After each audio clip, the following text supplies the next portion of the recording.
I travel to many parts of India. இந்தியாவின் பல பகுதிகளுக்கு நான் பிரயாணம் செய்கிறேன். And now the world also. இப்பொழுது உலகத்திலேயும் பல பகுதிகளுக்கு நான் பிரயாணம் செய்கிறேன். But I am happiest when I come to Tamil Nadu. ஆனால் தமிழ்நாட்டுக்கு வரும்பொழுது தான் நான் மிகவும் சந்தோஷமுள்ளவனாக இருக்கிறேன். More than any part of the world. உலகத்தின் எந்த ஒரு பகுதியை காட்டிலும். That is the truth. அதுதான் சத்தியம். And I don't go to other places and say the same thing there also. போகிற இடத்துக்கெல்லாம் இப்படி தான் சொல்லி கொண்டிருப்பார் என்று என்ன வேண்டாம். No, I speak the truth. நான் உண்மையை தான் பேசுகிறேன். I fear God and I will not tell a lie. நான் கர்த்தருக்கு பயப்படுகிறவன், ஆகவே ஒரு காலம் பொய் சொல்லுகிறதில்லை. And so when I say I am happiest when I come to Tamil Nadu, it is the truth. ஆகவே தமிழ்நாட்டுக்கு வரும்பொழுது நான் மிகவும் சந்தோஷமுள்ளவனாக இருக்கிறேன், மகிழ்ச்சியாக இருக்கிறேன் என்று சொன்னால் அது சத்தியம், உண்மை. Because for 30 years I have traveled to numerous places in Tamil Nadu for conferences. 30 ஆண்டுகளாக தமிழ்நாட்டிலே கான்ஃபரன்ஸ்களுக்காக பல இடங்களுக்கு நான் பிரயாணம் செய்திருக்கிறேன். 30 years ago we didn't even have one church in Tamil Nadu. 30 ஆண்டுகள் முன்பதாக தமிழ்நாட்டிலே ஒரு சபை கூட இருந்ததில்லை. But God has raised up so many. God has raised ஆனால் up. தேவன் எவ்வளவு சபைகளை எழுப்பி இருக்கிறார். And it's always been a joy to me to go because there is a simple receptivity to God's word among the people in Tamil Nadu. தமிழ்நாட்டில் இருக்கக்கூடிய சகோதர சகோதரிகள் எளிமையாய் கர்த்தருடைய வார்த்தை ஏற்றுக்கொள்ளக்கூடிய அந்த தாழ்மை இருக்கிறதை நான் பார்க்கிறேன். And the other thing is that in so many other places I have so many problems with those churches, but not in Tamil Nadu. பல இடங்களிலே தமிழ்நாட்டை தவிர மற்ற இடங்களிலே சபைகளுக்குள்ளாக எவ்வளவோ பிரச்சனைகள், ஆனால் தமிழ்நாட்டில் அப்படி இல்லை. God has been very good to you. தேவன் உங்களுக்கு மிகவும் நல்லவராக இருக்கிறார். We can't take credit for ourselves saying we are good people. We can say God is good to us. நாங்கள் தான் நல்லவர்களாகவே இந்த மதிப்பை நாங்கள் எடுத்துக்கொள்கிறோம் என்று சொல்ல முடியாது. தேவன் நமக்கு நல்லவராக இருக்கிறார், அவ்வளவுதான். Every good and perfect gift comes from above. பூர்ணமான எந்த ஈவும் நன்மையான எந்த வரமும் ஜோதிகளின் பிதாவாகிய தேவனிடத்திலிருந்து வருகிறது. Anything good that happens in us, it is from above. ஆகவே நம்முடைய மத்தியிலே நன்மையான ஒன்று நடக்கிறது என்று சொன்னால் அது மேலிருந்து தான் வருகிறது. But we must not be satisfied with the past. ஆனால் கடந்த காலத்தை நாம் எண்ணி நாம் திருப்திப்பட்டு விடக்கூடாது. At every stage in our life there is the danger that we can look back and say, oh, I've done quite well so far. நம்முடைய வாழ்க்கையின் ஒவ்வொரு நிலையிலேயும் ஒரு ஆபத்து இருக்கிறது. ஒவ்வொரு நிலையிலேயும் நாம் பின்னிட்டு பார்த்து ஓஹோ நான் செம்மையாக நடந்திருக்கிறேன், நன்றாக இருந்திருக்கிறேன் என்று சொல்லி பெருமைப்படக்கூடிய ஒரு ஆபத்து இருக்கிறது. That's what the devil wants you to do.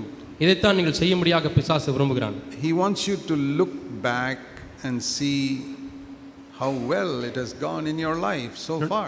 என்னுடைய வாழ்க்கையில் எவ்வளவு நாட்களாக எவ்வளவு செம்மையாக போயிருக்கிறது என்று நீங்கள் பின்னிட்டு திரும்பி பார்த்து பெருமைப்படும்படியாக சாத்தான் விரும்புகிறான். He wants you to look back and see, oh, what a lot I have accomplished for God so நீங்கள் far. பின்னிட்டு திரும்பி நான் தேவனுக்காக எவ்வளவு பெரிய காரியங்களை சாதித்திருக்கிறேன் என்று சொல்லும்படியாக விரும்புகிறான். Or some of you elders, what a good church I have built. உங்களில் சில மூப்பர்கள் சொல்லலாம், பின்னிட்டு பார்த்து எவ்வளவு நல்ல சபையை நான் கட்டியிருக்கிறேன், நல்ல சபைகளை கட்டியிருக்கிறேன் என்று. I hope you can recognize the voice of Satan there. அங்கே நீங்கள் சாத்தானுடைய சத்தத்தை அடையாளம் கண்டுகொள்வீர்கள் என்று நான் நம்புகிறேன். Many years ago God taught me one thing. அநேக ஆண்டுகள் முன்பதாக தேவன் எனக்கு ஒன்றை கற்றுக் கொடுத்தார். Never look back and congratulate yourself for what you have done for me. ஒரு காலம் நீ எனக்காக செய்திகளை பின்னிட்டு திரும்பி பார்க்கும் பொழுது உன்னை நீயே மெச்சிக்கொள்ள வேண்டாம், பாராட்டிக் கொள்ள வேண்டாம். You must forget about everything you have accomplished in your ministry till today. இன்று வரை உன்னுடைய ஊழியத்தினாலே சாதித்த ஒவ்வொன்றையும் நீ மறந்துவிட வேண்டும் என்று சொல்கிறார். If you want to remember something, remember your past failures. கடந்த காலத்தை குறித்து ஏதாவது நீ எண்ணி பார்க்க வேண்டும் என்று சொன்னால் உன்னுடைய வீழ்ச்சிகளை நீ நினைத்து பார். That will help you to repent and be merciful to others. அது உனக்கு மனம் திரும்புவதற்கும் மற்றவர்கள் மீது இரக்கமாக இருப்பதற்கும் உதவி செய்யும். But don't look back at your successes and accomplishments. ஆனால் கடந்த காலத்தை பின்னாடி திரும்பி பார்த்து உன்னுடைய சாதனைகளையும் வெற்றிகளையும் எண்ணி பார்க்க வேண்டாம். Do you feel that is a word for some of you sitting here? இங்கே உட்கார்ந்து கொண்டிருக்கக்கூடிய உங்களுக்கு என்று ஒரு வார்த்தை இருக்கிறது என்று நீங்கள் உணர்கிறீர்களா? Many of us have to say that many things have gone well in our life. நம்முடைய வாழ்க்கையில் அநேக காரியங்கள் செம்மையாக நடந்திருக்கிறது என்று சொல்ல முடியும். It's gone well with our families. நம்முடைய குடும்பங்கள் செம்மையாக இருக்கிறது என்று சொல்ல முடியும். But I hope you fall down before God and say, Lord, it is all your mercy. ஆண்டவரே அனைத்தும் உம்முடைய இரக்கமே என்று நீங்கள் முகங்குப்புற விழுந்து ஆண்டவரை பார்த்து சொல்லுவீர்கள் என்று நான் நம்புகிறேன். I hope you don't compare yourself with others and say, oh, it's gone well with me but not with him. மற்றவர்களோடு கூட உங்களை ஒப்பிட்டு பார்த்து அவர்களுடைய வாழ்க்கையில் அவ்வளவு செம்மையாக போகவில்லை, என்னுடைய வாழ்க்கையிலே காரியங்கள் செம்மையாக நிகழ்ந்திருக்கிறது என்று நீங்கள் சொல்ல மாட்டீர்கள் என்று நினைக்கிறேன். Let me show you the example of a very godly man. மிகுந்த தேவபக்தியுள்ள மனிதனுடைய மாதிரியை உங்களுக்கு காண்பிக்கிறேன். The Apostle Paul. அப்போஸ்தலனாகிய Pavul. He was more wholehearted than all of us. நம்ம எல்லாரை காட்டிலும் அவர் முழு இருதயமுடையவராக இருந்தார். Philippians chapter 3. பிலிப்பியர் 3ஆம் அதிகாரம். None of us have given up as much for Christ as he did. அவர் கிறிஸ்துவுக்காக எழுந்ததைப் போல நாம் யாருமே இழக்கவில்லை. He says in verse 7, everything that I counted that was gained to me I gave up and has counted as loss for the sake of பிலிப்பியர் Christ. 3ஆம் அதிகாரம் 7ஆம் வசனத்திலே சொல்கிறார், எனக்கு லாபமாய் இருந்தவைகளோ அவைகளை கிறிஸ்துவுக்காக நஷ்டம் என்று எண்ணினேன். And he says all those things I don't feel I've made a sacrifice. இவள் எல்லாவற்றையும் நான் ஒரு தியாகம் செய்தேன் என்று நான் எண்ணுவதில்லை. You know, sometimes we look back at our life and say, oh, I've made so many sacrifices for the Lord. சில சமயத்திலே நம்முடைய வாழ்க்கையை பின்னிட்டு பார்க்கும் பொழுது நான் தேவனுக்காக எவ்வளவு தியாகங்களை செய்திருக்கிறேன் என்று எண்ணலாம். Paul made more sacrifices than you. Pavul உங்களை காட்டிலும் அதிகமாக தியாகங்களை செய்திருக்கிறார். He was beaten, imprisoned, suffered so many things. அவர் அடிக்கப்பட்டார், சிறையில் அடைக்கப்பட்டார், எவ்வளவோ பாடுகளை பட்டார். He gave up getting married for the sake of the Lord. தேவனுக்காக திருமணம் செய்வதையும் கூட அவர் தியாகமாக எண்ணி அதை விட்டு விட்டார். That's a very big sacrifice. அது மிகப்பெரிய ஒரு தியாகம். How many people have you met to given up marriage for the sake of the Lord? தேவனுக்காக திருமணம் செய்வதையும் விட்டுவிட்ட எத்தனை பேரை நீங்கள் And பார்த்திருக்கிறீர்கள்? being beaten and imprisoned for the sake of Christ. கிறிஸ்துவ நிமித்தமாக அடிக்கப்பட்டு சிறையில் அடைக்கப்பட்டவர்கள். But he doesn't think of all those things. ஆனால் அவர் அவைகளெல்லாம் எண்ணி பார்ப்பதில்லை. He says in verse 9, all these things are lost compared to knowing Jesus. கிறிஸ்துவை அறிகிற அறிவு நிமித்தமாக இவைகளெல்லாம் பார்க்கும் பொழுது அவைகளெல்லாம் ஒரு நஷ்டம் என்று சொல்கிறார். The most important thing in his life was to know Jesus Christ as a personal friend and Lord. ஆண்டவராகிய இயேசு கிறிஸ்துவை தனிப்பட்ட நண்பராக இரட்சகராக அறிந்து கொள்வதே என்னுடைய வாழ்க்கையில் பிரதானமான காரியம் என்று சொல்கிறார். I fear the danger with many of us is that we know people in the church. நம்மிலே அநேகருடைய அபாயம் என்ன என்று நான் உங்களுக்கு சொல்கிறேன். சபையில் உள்ள மக்களை நாம் அறிந்திருக்கிறோம். We must know Jesus better than anybody in the church. சபையிலே யாரை குறித்து நாம் அறிவதை காட்டிலும் அதிகமாக இயேசுவை நாம் நன்றாய் அறிந்திருக்க வேண்டும். I want to know Jesus better than I know my wife and my children. என்னுடைய மனைவியையும் என்னுடைய பிள்ளைகளையும் அறிந்திருப்பதை காட்டிலும் அதிகமாக இயேசுவை நான் அறிந்து கொள்ள விரும்புகிறேன். That's how Paul knew Jesus Christ. இப்படித்தான் பவுல் இயேசு கிறிஸ்துவை அறிந்திருந்தார். His was not a Christian faith, it was a relationship with Jesus Christ. அவருக்கு இருப்பது ஏதோ கிறிஸ்தவ மதம் விசுவாசம் அல்ல, அது இயேசு கிறிஸ்துவோடு கூட உள்ள ஒரு உறவு. And in order to know Jesus, he says in verse 8, I have suffered the loss of everything. அந்த இயேசு கிறிஸ்துவின் அறிகிற அறிவின் மேன்மைக்காக எல்லாவற்றையும் நஷ்டம் என்று எண்ணிவிட்டேன் என்று சொல்கிறார். He lost everything in his life. அவருடைய வாழ்க்கையில் எல்லாவற்றையும் இழந்து விட்டார். And he says it's all rubbish so that I can gain Christ. அவைகள் எல்லாம் கிறிஸ்துவுக்காக நான் குப்பையா எண்ணுகிறேன் என்று சொல்கிறார். If you have suffered some earthly loss because of your following Jesus, can you say it's rubbish what I have lost? இயேசு கிறிஸ்துவை பின்பற்றிய நிமித்தமாக பூமிக்குரிய வாழ்க்கையில் ஏதோ ஒன்றை நீங்கள் இழந்து விட்டால் அது கிறிஸ்துவுக்காக அது நஷ்டமா இருக்குது, குப்பையா இருக்குது என்று சொல்ல முடியுமா? Some of you have suffered coming out of non-Christian homes. உங்களிலே ஒரு சிலர் கிறிஸ்தவர் அல்லாத குடும்பங்களிலே பிறந்து அதிலிருந்து வெளியே வந்தபடினாலே எவ்வளவோ பாடுகளை சந்திக்கிறீர்கள். Can you say, oh, it's all rubbish, I've got something in Jesus Christ? அவைகளெல்லாம் குப்பை, கிறிஸ்துவுக்குள்ளாக எனக்கு மேன்மையான ஒன்று இருக்கிறது என்று சொல்ல முடியுமா? Christ is the real gold, all that was rubbish which I இவைகளெல்லாம் குப்பை, கிறிஸ்துவே மெய்யான லக்கு என்று சொல்ல முடியுமா? I want to say to you, don't meditate on what you have sacrificed for Christ. கிறிஸ்துவுக்காக நீங்கள் எதை விட்டீர்களோ தியாகம் பண்ணினீர்களோ அதை குறித்து நீங்கள் எண்ணி பார்க்க வேண்டாம், தியானிக்க வேண்டாம். The more you think about that, the less you will value Jesus Christ. எந்த அளவுக்கு அதிகமாக நீங்கள் விட்டவைகளை எண்ணுகிறீர்களோ அந்த அளவுக்கு குறைவாக கிறிஸ்துவை குறித்து நீங்கள் தியானிப்பீர்கள். Determine in your life that when the devil reminds you of what all you have sacrificed for Christ, you're not going to think about it. கிறிஸ்துவுக்காக என்னவெல்லாம் நீ தியாகம் பண்ணினாய் என்று சொல்லி உங்களுக்கு சாத்தான் வந்து நினைப்பூட்டும் பொழுது அதை நீங்கள் கண்டுகொள்ள வேண்டாம். I'm sure many times in your mind you think about the things you have lost because you became a disciple. நீங்கள் ஒரு சீஷனாய் மாறினபடினாலே இழந்த அநேக காரியங்கள் உங்கள் நினைவுக்கு வருகிறது என்று எனக்கு தெரியும். Maybe you lost some things because you left the denominations and came to our church. ஸ்தாபன சபைகளை விட்டு நம்முடைய சபைகளுக்கு வந்தபடினாலே நீங்கள் ஏதோ சில காரியங்களை இழந்திருக்கிறீர்கள். Don't let the devil remind you of that. அதை குறித்து கூட சாத்தான் உங்களை நினைப்பூட்டுவதற்கு அனுமதிக்க If வேண்டாம். the devil reminds you, அப்படி சாத்தான் உங்களுக்கு நினைப்பூட்டினால் and he'll do it, அவன் செய்வான். say it is rubbish. அது குப்பை என்று சொல்லுங்க. What I have found in Jesus நான் இயேசு கிறிஸ்துவுக்குள்ளாக எதை கண்டுபிடித்தேன் is such a treasure, all that is rubbish. அதை பார்க்கும் பொழுது இவைகளெல்லாம் குப்பை, அது அவ்வளவு பெரிய பொக்கிஷம் கிறிஸ்துவுக்குள்ளாக இருப்பது என்று சொல்லுங்க. Not what you found in CFC. சிஎஃப்சியில் எதை கண்டுபிடித்துள்ளோம் என்பதல்ல. No, இல்லை. in Jesus Christ. இயேசு கிறிஸ்துவுக்குள்ளாக. If you know CFC better than you know Jesus Christ, something is wrong with you. இயேசு கிறிஸ்துவை அறிவதை காட்டிலும் சிஎஃப்சி சபை அதிகமாக அறிந்தீர்கள் என்று சொன்னால் உங்களிடத்தில் ஏதோ கோளாறு இருக்கிறது. CFC was only like a postman who brought a message to you from Christ. கிறிஸ்துவனிடத்திலிருந்து ஒரு செய்தியை உங்களுக்கு கொண்டு வந்த ஒரு தபால்காரனை போல தான் சிஎஃப்சி இருக்கிறது. Yeah, we must be connected to Jesus. நாம் கிறிஸ்துவோடு கூட இணைந்தவர்களாக இருக்க வேண்டும். This is my great burden, that all of us will have a personal deep connection with Jesus Christ. நாம் எல்லாரும் இயேசு கிறிஸ்துவோடு கூட ஆழமான நெருக்கமான ஒரு உறவு வைத்திருக்க வேண்டும் என்பதே என்னுடைய பாரமாக இருக்கிறது. When I wake up in the morning before I get out of bed, நான் காலையிலே விழித்து படுக்கை விட்டு எழுவதற்கு முன்பதாக I always talk to Jesus. நான் எப்பொழுதுமே இயேசுவோடு கூட பேசுகிறேன். I don't call it prayer, I talk to my bridegroom. நான் அதை ஜெபம் என்று அழைப்பதில்லை, நான் என்னுடைய மணவாளனோடு கூட நான் பேசுகிறேன். That's very precious. அது மிகவும் புனிதமானது. I hope you do that. நீங்களும் அதை செய்கிறீர்கள் என்று நான் நம்புகிறேன். All of you. நீங்கள் எல்லாரும். It's the best way to begin the day. ஒரு நாளை ஆரம்பிப்பதற்கு இதுதான் மேன்மையான வழி. You don't even have to get out of bed, kneel down, nothing. நீங்கள் படுக்கை விட்டு எழுந்திருக்க வேண்டும் என்று தேவையில்லை, முழங்கால் படியிட வேண்டும் என்றும் தேவையில்லை. As soon as you wake up, நீங்கள் விழித்த மாத்திரத்தில் build your devotion to Jesus. இயேசுவோடு கூட உள்ள அந்த நேச பக்தியை கட்டி எழுப்பிக் கொள்ளுங்கள். Don't let your connection with the church or people become more than your connection to Jesus Christ. இயேசு கிறிஸ்துவோடு கூட உள்ள உறவை காட்டிலும் உங்களுடைய நேசத்தை காட்டிலும் மக்களோட சபையோடு உள்ள நேசம் அதிகமாகி விட வேண்டாம். Jesus said eternal life is to know Jesus. நித்திய ஜீவன் என்பது இயேசுவை அறிவது என்று இயேசுவே சொல்லியிருக்கிறார். It's very important. மிகவும் முக்கியம். It's good to esteem elder brothers and godly brothers. மூப்பர்களையும் தேவபக்தியுள்ள சகோதரர்களையும் மேன்மையாக எண்ணுவது நல்லதுதான். But not more than Jesus Christ. ஆனால் இயேசுவை காட்டிலும் அதிகமாக அவளை எண்ணக்கூடாது. We value an elder brother who can lead us to Jesus Christ. இயேசு கிறிஸ்துவுக்கு நேராக நம்மை வழிநடத்தக்கூடிய ஒரு மூத்த சகோதரரை நாம் மதிக்கிறோம். A lot of people loved Paul so much. Paul once said they would even pull out their eyes and give it to Paul. எந்த அளவுக்கு பவுலை சில மக்கள் நேசித்தார்கள் என்று சொன்னால், பவுல் சொன்னார், எனக்காக உங்கள் கண்களை பிடுங்கி எறிய வேண்டும் என்று சொன்னாலும் கூட நீங்கள் எறிவதற்கு தயாராக இருக்கிறீர்கள். Imagine how much you must love a person to even pull out your eyes and give it to him.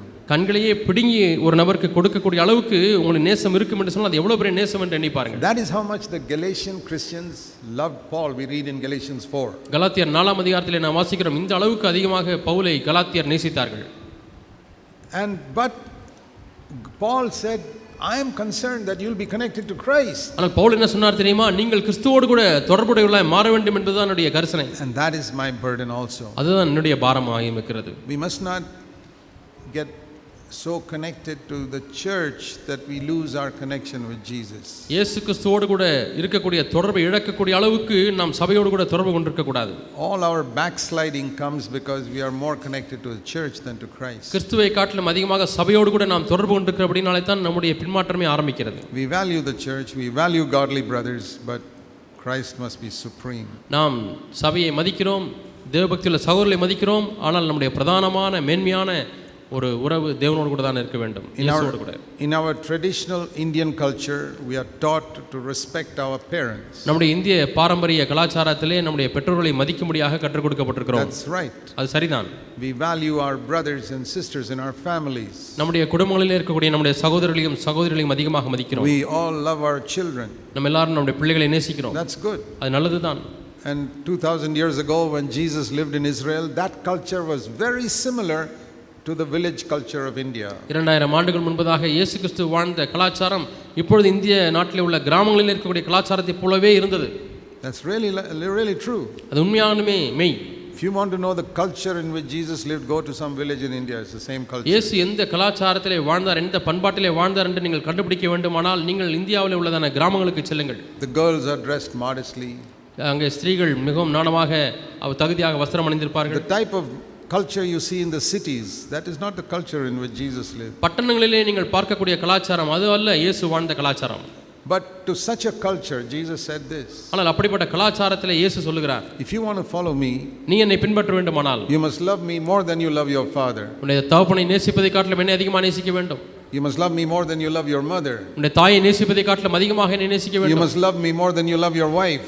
மனைவியை நேசிப்பதை காட்டிலும் அதிகமாக என்னை நேசிக்க வேண்டும். You must love me more than you love your children. உன்னுடைய பிள்ளைகளை நேசிப்பதை காட்டிலும் அதிகமாக You must love me more than you love all your family members. உன்னுடைய குடும்ப அங்கத்தினர் எல்லாரையும் நேசிப்பதை காட்டிலும் அதிகமாக என்னை நேசிக்க You வேண்டும். must love me more than you love all the brothers and sisters in the church. சபையில் இருக்கக்கூடிய சகோதர சகோதரிகளை நேசிப்பதை காட்டிலும் அதிகமாக என்னை நேசிக்க வேண்டும். That is the number one condition to be a disciple of Jesus Christ. இயேசு கிறிஸ்துவுக்கு சீஷனாக இருப்பதற்கு இதுதான் முதல் நிபந்தனை. In the whole Old Testament, no prophet asked people to love God like that. முழு பழைய ஏற்பாட்டிலேயும் பழைய உடன்படிக்கை காலங்களில் எந்த ஒரு தீர்க்கதரிசியும் ஜனங்களை இப்படியா இயேசுவை நேசிக்க முடியாது, தேவனை நேசிக்க முடியாது சொல்லவில்லை. There was a commandment in the Old Testament to love God with all your heart. தேவனை முழு இதயத்தோடு நேசிக்க வேண்டும் என்ற பிரமாணம் பழைய ஏற்பாட்டில் இருந்தது. It meant this, but nobody explained it like this. அது இதைத்தான் பொருள்படுத்தி சொல்லப்பட்டிருக்கிறது. ஆனாலும் இந்த விதத்தில் யாரும் அதை விளக்கி சொல்லவில்லை. Only Jesus explained for the first time. இயேசு முதலாவதாக அவர்தான் இதை விளக்கி சொன்னார். To love God with all your heart means this. தேவனை முழு இதயத்தோடு கூட நேசிப்பது என்பது இதுதான் அதனுடைய பொருள். That in your heart you have no place for your father. உன்னுடைய உள்ளத்திலே உன்னுடைய தகப்பனுக்கு இடமில்லை. No place for your mother. உன்னுடைய தாய்க்கு அங்கே இடமில்லை. No place for your wife. உன்னுடைய மனைவிக்கு அங்கே இடமில்லை. No place for your children. உன்னுடைய பிள்ளைகளுக்கு அங்கே இடமில்லை. No place for your job. உன்னுடைய வேலைக்கு அங்கே Or இடமில்லை. your house. அல்லது வீட்டுக்கு Or anything on earth. அல்லது பூமியில எந்த ஒரு காரியத்திற்கும் அங்கே உள்ளத்தில் இடமில்லை. There's place only for Jesus Christ. இயேசு கிறிஸ்துவுக்கு மட்டுமே அங்கே இடம் இருக்கிறது. And when you give a place like that to Christ in your life, இது போன்ற ஒரு இடத்தை கிறிஸ்துவுக்கு உங்களுடைய வாழ்க்கையிலே கொடுப்பீர்களானால், I'll tell you something. நான் உன்னை சொல்கிறேன், You will love your wife perfectly even if she is imperfect. மனைவி பூர்ணமில்லாத ஒரு நபராக இருந்தாலும் நீங்கள் பூர்ணமாக அன்பு கூறுவீர்கள். Why do so many of you fight with your wives? ஏன் அநேகர் மனைவியோடு கூட சண்டை போடுகிறீர்கள்? Because you don't love Jesus with all your heart. That is the reason. நீங்கள் இயேசு கிறிஸ்துவை முழு இதயத்தோடு கூட நேசிப்பதில்லை, அதுதான் காரணம். Why do so many of you fight with your husbands? ஏன் அநேக மனைவிமார்கள் கணவனோடு கூட போராடுகிறார்கள், சண்டை போடுகிறார்கள்? Because you don't love Jesus with all your heart. அவர்கள் முழு இதயத்தோடு கூட இயேசுவை நேசிப்பதில்லை. In the world they'll say it's because you don't love each other. உலகத்தில் நீங்கள் ஒருவரை நேசிக்காத அப்படினாலே சண்டை போடுகிறீர்கள் என்று சொல்கிறார்கள். I say no. நான் இல்லை என்று It's சொல்கிறேன். because you don't love Jesus with all your heart. நீங்கள் முழு இதயத்தோடு கூட இயேசுவை நேசிப்பதில்லை. If you love Jesus with all your heart, you'll never fight with your husband or wife. இயேசுவை முழு இதயத்தோடு கூட நேசிப்பீர்கள் என்று சொன்னால் கணவனோடு கூட சண்டை போட மாட்டீர்கள். Everything will go perfectly in your life if you say, Lord Jesus, I want to love you more than anyone on earth. ஆண்டவரே, இந்த பூமியில் எந்த ஒரு நபரை காட்டிலும் அதிகமாக நான் உம்மை நேசிக்கிறேன் என்று இயேசுவிடத்தில் சொன்னால் உங்கள் வாழ்க்கையில் எல்லாம் சுமூகமாக நடக்கும். Jesus loved his Father more than he loved his own disciples. தன்னுடைய சொந்த சிஷ்யர்களை நேசிப்பதை காட்டிலும் அதிகமான ஒரு அன்பினாலே இயேசு பிதாவை நேசித்தார். That's why when one of his close disciples, Peter, said to him, don't go to the cross. ஆகவே தான் தம்முடைய நெருங்கிய சிஷ்யர்களில் ஒருவரான பேதுரு இயேசுவை பார்த்து சிலுவைக்கு நேராக நீங்கள் போகக்கூடாது என்று சொன்ன பொழுது, The Father sent Jesus to go to the cross. என்னுடைய தகப்பன் இயேசு பிதாவானவர் இயேசு கிறிஸ்துவை சிலுவைக்கு போகும்படி அனுப்பி இருக்கிறார். And Peter says, don't go to the cross. பேதுருவோ நீர் சிலுவைக்கு போகக்கூடாது என்று சொல்கிறார். Jesus said, get away, Satan. Get away. இயேசு என்ன சொன்னார் தெரியுமா? எனக்கு அப்பாலே போ சாத்தான் என்று சொன்னார். How could he speak like that? எப்படி அவரால் அதை சொல்ல முடிந்தது? He didn't say that to Judas Iscariot. He said that to Peter. யூதாஸ் காரியத்துக்கு அதை அப்படி சொல்லவில்லை, ஆனால் பேதுருவை பார்த்து அப்படி சொன்னார். Because he loved his Father more than anything. ஏனென்றால் யாரை காட்டிலும் அதிகமாக தன்னுடைய பிதாவை அவர் I want to நேசித்தார். tell you, this is the real secret of the Christian life. கிறிஸ்தவ வாழ்க்கையின் உண்மையான ரகசியம் இதுதான் என்று உங்களுக்கு சொல்ல விரும்புகிறேன். It's one of the things I discovered very early in my Christian life. என்னுடைய கிறிஸ்தவ வாழ்க்கையின் மிக ஆரம்பத்திலேயே நான் கண்டுபிடித்த ஒரு காரியம், That I must love Jesus more than any human being. எந்த மனுஷனை காட்டிலும் அதிகமாக இயேசுவை நேசிக்க வேண்டும். That no human being must be so precious to me that he's becomes more precious than Christ. இயேசு கிறிஸ்துவை காட்டிலும் வெளியேறப்பட்டவராய் மாறக்கூடிய அளவுக்கு எந்த ஒரு மனுஷனும் எனக்கு வெளியேறப்பட்டவனாகவே இருக்கக்கூடாது. I work with some wonderful elder brothers in our church. நம்முடைய சபைகளிலே சில அருமையான மூப்பர்களோடு கூட நான் சேர்ந்து ஊழியம் செய்கிறேன். But I love Jesus Christ more than I love all of them. அவர் எல்லாரையும் நேசிப்பதை காட்டிலும் அதிகமாக இயேசுவை தான் நேசிக்கிறேன். That's why I have no hesitation in correcting them ஆகவே if they are wrong. அவர்கள் தவறு செய்யும் பொழுது அவர்களை திருத்துவதற்கு எனக்கு எந்த ஒரு தயக்கமும் இருப்பதில்லை. I don't have a fear, oh they may leave me and go away. என்னை விட்டு அவர்கள் போய்விடுவார்கள் என்ற பயம் எனக்கு இல்லை. Let them go. அவர்கள் போனால் போகட்டும், I will love them. நான் அவர்களை நேசிப்பேன். But I am not going to keep quiet if it dishonors Christ, if they dishonor Christ in their life. அவருடைய வாழ்க்கையிலே கிறிஸ்துவை கனவீனப்படுத்தும் பொழுது நான் சும்மா இருக்க மாட்டேன். Dear brothers and sisters, அன்பான சகோதர சகோதரிகளே, this is the way we are to go. இந்த வழியிலே தான் நாம் செல்ல வேண்டும். This is the way all our CFC churches must go in the days இந்த to வழியிலே come. தான் கிராமங்களில் இருக்கக்கூடிய நம்முடைய எல்லா சிஎஃப்சி சபைகளும் போக வேண்டும். If you are an elder brother, you must lead people in your church to love Jesus more than they love you. நீங்கள் ஒரு மூப்பராய் இருந்தால் உங்களை சபைமார்கள் நேசிப்பதை காட்டிலும் அதிகமாக கிறிஸ்துவை நேசிக்கும்படியாக அவர்களை உற்சாகப்படுத்த வேண்டும். To respect Jesus Christ even if they don't respect you. உங்களை மதிக்காவிட்டாலும் கிறிஸ்துவை அவர்கள் மதிக்க நீங்கள் கற்றுக் கொடுக்க வேண்டும். Then you are a good elder brother. அப்படியானால் நீங்கள் ஒரு நல்ல மூப்பர். So in 2 Peter chapter 1, 2 பேதுரு 1ஆம் அதிகாரம். before I go there, I want to show you Philippians 3. One more முன்னதாக verse. இன்னும் ஒரு வசனத்தை பிலிப்பியரில் உங்களுக்கு காண்பிக்க I told you we must not think of how much we have progressed. நாம் எந்த அளவுக்கு முன்னேறி இருக்கிறோம் என்பதை குறித்தே நாம் தியானித்துக் கொண்டிருக்க See கூடாது என்று what சொன்னேன். Paul says in Philippians chapter 3 and verse 13. பிலிப்பியர் 3ஆம் அதிகாரம் 13ஆம் வசனத்திலே பவுல் என்ன சொல்கிறார் என்று in பாருங்கள். the last part. கடைசி பகுதி. He says, I forget what lies behind and I reach forward to what lies ahead. பின்னானவைகளை மறந்து முன்னானவைகளை நாடி ஓடுகிறேன். So, what was Paul trying to forget? ஆகவே பவுல் எதை மறக்க முடியாய் முயற்சிக்கிறார்? He was not forgetting all the ways he persecuted Christians and all that. கிறிஸ்தவர்களை எப்படியெல்லாம் அவர் துன்பப்படுத்தினார், சித்திரவதை செய்தார் என்பதெல்லாம் அவர் மறக்க முயற்சிக்கவில்லை. He never forgot that. அவர் அதை ஒரு காலம் மறக்கவில்லை. Much later, 5 years later, he writes 1 Timothy. 5 ஆண்டுகள் கழித்து அவர் 1 தீமோத்தேயு எழுதுகிறார். He says, I am the chiefest of sinners. I persecuted the church. நான் சபையை துன்பப்படுத்தினவன், பாவிகளிலே பிரதானமான பாவி நான் என்று சொல்கிறார். And you say, Paul, பவுலே, I thought you forgot everything in the past. கடந்த காலங்கள் எல்லாம் நீர் மறந்து விட்டீர் என்று நான் எண்ணினேன். I don't forget my past failures. என்னுடைய கடந்த கால வீழ்ச்சிகளை நான் ஒரு காலம் மறப்பதில்லை. I remember I was the greatest sinner. நான் பிரதான பாவி, பெரிய பாவி என்பதை நினைவு கூறுகிறேன். I persecuted the church. நான் சபையை துன்பப்படுத்தினேன். I endorsed the murder of Christians. கிறிஸ்தவர்கள் கொல்லப்படுவதை நான் அத்தாட்சி கொடுத்தேன். I'll never forget it. நான் ஒரு காலம் அதை மறக்கவில்லை. Then Paul, what do you forget? அப்படியானால் பவுலே, நீர் எதை மறந்து விட்டீர்? I forget all my accomplishments. என்னுடைய சாதனைகள் எல்லாம் நான் மறந்து விட்டேன். See what all Paul accomplished, more than all of us. நம்ம எல்லாரை காட்டிலும் அதிகமாக Pavul சாதித்திருக்கிறார். He healed the sick. வியாதியஸ்தர்களை சுகமாக்கினார். But he never thought about it. அதை குறித்து அவர் எண்ணி பார்க்கவில்லை. Do you find in any of his letters he writes about all those healings? அந்த குணமாக்குதலை பற்றியெல்லாம் ஏதாவது நிருபங்களில் அவர் எழுதியிருக்கிறார் என்று பார்த்தீர்களா? He wrote at least 13 letters in the New Testament. புதிய ஏற்பாட்டிலே குறைந்தபட்சம் 13 நிருபங்களை அவர் எழுதியிருக்கிறார். He never writes there about the healing the sick.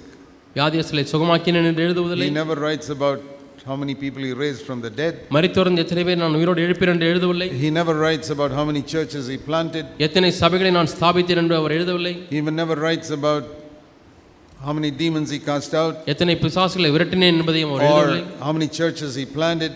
எத்தனை சபைகளை ஸ்தாபித்தேன் என்பதை எழுதவில்லை. Nothing. ஒன்றுமே எழுதவில்லை. All those things he's forgotten. அவைகளெல்லாம் அவர் மறந்து விட்டார். But he says, I persecuted the church. ஆனால் நான் சபையை துன்பப்படுத்தினேன் என்று சொல்கிறார். I'm the chiefest of sinners. நான் பாவிகளிலே பிரதான பாவி. So that's what he means here when he says, I forget the things that are behind.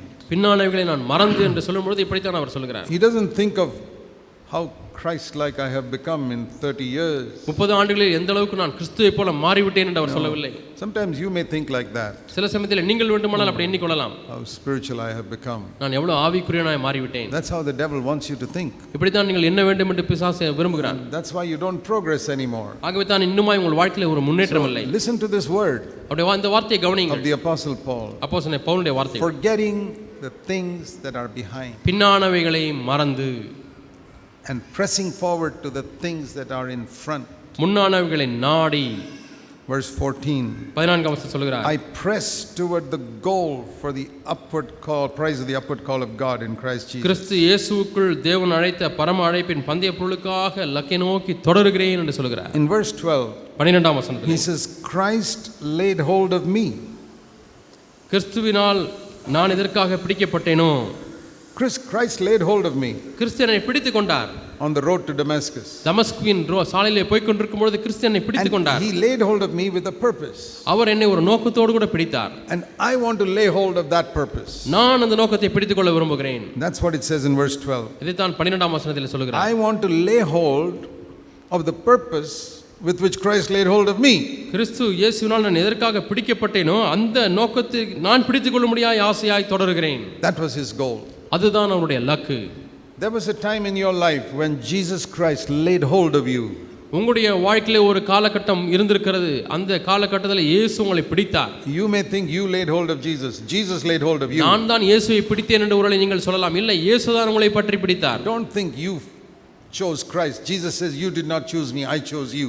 நீங்கள் என்னை தெரிந்து கொள்ளவில்லை, நான் உங்களை தெரிந்து கொண்டேன் என்று இயேசு சொல்கிறார். ஆகவே நீங்கள் இயேசுவை தெரிந்து கொண்டதாக சொல்ல வேண்டாம். A humble person will always say, Christ laid hold of me. ஒரு தாழ்மையான மனிதன் எப்பொழுதுமே கிறிஸ்துவை பிடித்துக் கொண்டார் என்று சொல்வான். And you know there was a time in your life உன்னுடைய வாழ்க்கையில ஒரு நேரம் வந்தது when you were only interested in sin and the world, when Jesus laid hold of you பாவத்திலேயும் உலகத்திலேயும் விருப்பமுற்று இருந்த பொழுது இயேசு உன்னை பிடித்தார் and turned your life around. உன்னுடைய வாழ்க்கையை மாற்றி விட்டார்.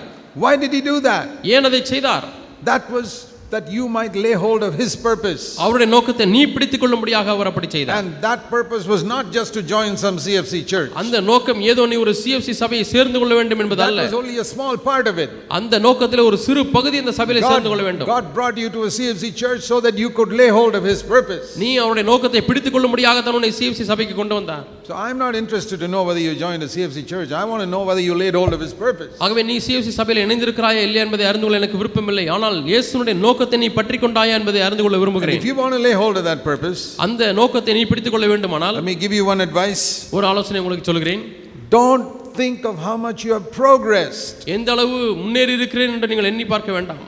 When that thought comes to your mind, reject it. அந்த எண்ணம் உங்கள் மனதிலே வந்தால் அதை தள்ளிவிடுங்கள். But look ahead to see how much more you have to go to become like Jesus Christ. இயேசு கிறிஸ்துவைப் போலவே மாறுவதற்கு இன்னும் போக வேண்டிய தூரம் எவ்வளவு தூரம் இருக்கிறது என்று எண்ணி பாருங்கள். Paul knew that Christ laid hold of me that I might become completely like Christ. நான் முற்றிலுமாக கிறிஸ்துவைப் போல மாறும்படிக்காய் இயேசு என்னை பிடித்திருக்கிறார் என்று பவுல் அறிந்திருக்கிறார். Do you feel you have become completely like Jesus Christ? நீங்கள் முழுமையாக இயேசுவைப் போலவே மாறிவிட்டேன் என்று உணர்கிறீர்களா? Do you think like him? அவரை போலவே எண்ணுகிறீர்களா? Are your thoughts as pure as his? அவருடைய சிந்தையை போலவே உங்களுடைய சிந்தை சுத்தமானதா இருக்கிறதா? Is your attitude to money like பணத்தின் மீது his? இருக்கக்கூடிய மனப்பான்மை அவருடைய மனப்பான்மையை போலவே இருக்கிறதா? Can you look at women like Jesus looked at women? இயேசு ஸ்திரீகளை எப்படி பார்த்தாரோ அதே சுத்தத்தோடு கூட உங்கள் ஸ்திரீகளை நீங்கள் பார்க்க முடிகிறதா? Are you zealous for God like Jesus was? இயேசு கிறிஸ்து எப்படி தேவனிடத்தில் வைராக்கியமாக இருந்தார் அந்த வைராக்கியம் உங்களுக்கு இருக்கிறதா? Are you humble like Jesus? இயேசுவை போல நீங்கள் தாழ்மையாக Can இருக்கிறீர்களா? you love your enemies like Jesus loved them? இயேசு தம்முடைய சத்துருக்களை நேசித்தது போல நீங்கள் நேசிக்க முடிகிறதா? What a long way we have to go. ஓ எவ்வளவு நீண்ட தூரம் பிரயாணம் பண்ண And you வேண்டியிருக்கிறது. will never get there if you keep thinking of how good you are or how much you have become நீங்கள் like எவ்வளவு Christ. நல்லவர்கள் எந்த அளவுக்கு இயேசுவை போல மாறிவிட்டீர்கள் என்பதையே தியானித்துக் கொண்டிருந்தால் ஒரு காலம் அந்த இலக்கை நோக்கி அடைய முடியாது. You will never get there if you keep thinking, oh, what a wonderful church I belong to compared to all the other dead churches. மற்ற எல்லா செத்த ஸ்தாபனங்களை காட்டும் நான் எவ்வளவு நல்ல சபையில் இருக்கிறேன் என்று எண்ணிக்கொண்டே இருப்பீர்கள் என்று சொன்னால் அந்த இலக்கை நீங்கள் அடைய முடியாது. That may be true, but you're not to think about them. அது உண்மையாக கூட இருக்கலாம், ஆனால் அதை குறித்து நீங்கள் தியானிக்க கூடாது. God may have done many things through you, but you're not supposed to think about them. தேவன் பல காரியங்களை உங்கள் மூலமாக செய்திருக்கலாம், ஆனால் நீங்கள் அதை குறித்து சிந்தித்துக் Because கொண்டிருக்க தேவையில்லை. it is your thinking about them that hinders further growth. அதை குறித்து நீங்கள் எண்ணக்கூடிய அந்த எண்ணமே வளர்ச்சியை தடை செய்கிறதா இருக்கிறது. And that's why he says here, ஆகவே தான் அவர் இங்கே சொல்கிறார். there is verse 14, I press towards this goal of the upward call of God in Christ Jesus. கிறிஸ்து இயேசுவுக்குள் தேவன் அழைத்த பரம அழைப்பின் பந்தய பொருளுக்காக லக்கை நோக்கி தொடருவேன் என்று பிலிப்பியர் 3:14 சொல்கிறார். What is that? அது என்ன? It is to become like Jesus in every part of our being. நம்முடைய எல்லா பகுதிகளிலேயும் இயேசுவை போல மாறுவதாகும். To behave like Jesus Christ in your home. குடும்பத்திலே நீங்கள் இயேசுவை போல நடந்து கொள்ள வேண்டும். When you live in a home, it must be like Jesus living in that home. நீங்கள் அந்த குடும்பத்திலே வாழும் பொழுது இயேசுவே அந்த குடும்பத்திலே இருந்து வாழ்வது போல இருக்க வேண்டும். Dear sisters, அருமையான சகோதரிகளே, your husband must feel having my wife in the house is like having Jesus in the house. உங்களுடைய கணவன் எப்படி உணர வேண்டும் தெரியுமா? என்னுடைய மனைவி இந்த குடும்பத்தில் இருப்பது இயேசு கிறிஸ்து இந்த குடும்பத்தில் இருப்பது போல இருக்கிறது என்று சொல்ல வேண்டும். Your children must say having mommy in the house is like having Jesus in the house. உங்களுடைய பிள்ளைகள் எப்படி உணர வேண்டும் தெரியுமா? அம்மா வீட்டில் இருப்பது இயேசு வீட்டில் இருப்பது போலவே இருக்கிறது என்று பிள்ளைகள் சொல்ல வேண்டும். You brothers, சகோதரர்களே, your wives must say having my husband in the house is like having Jesus in the house. என்னுடைய கணவன் வீட்டில் இருப்பது இயேசு கிறிஸ்து வீட்டில் இருப்பதற்கு சமமாக இருக்கிறது என்று சொல்ல வேண்டும். If Jesus is in the house, we could go to him with any problem. இயேசு கிறிஸ்து வீட்டில் இருப்பார் என்று சொன்னால் எந்த பிரச்சனை வந்தாலும் மறுபடியும் செல்லலாம். And he doesn't get into a panic, oh, I don't know what to do. ஐயோ எனக்கு என்ன செய்வதென்று தெரியவில்லை என்று சொல்லி அவர் அங்கலாய்ப்பதில்லை. Whatever the problem, Jesus would say, don't worry, God can solve it. எந்த பிரச்சனையோடு கூட இயேசுவிடத்திலே போனாலும் கவலைப்படாதே, தேவன் அதை Whatever the தீர்த்து வைப்பார் என்று சொல்வார். Whatever the problem. என்ன பிரச்சனையா இருந்தாலும். And the husband must be like that. கணவன் அப்படித்தான் இருக்க வேண்டும்.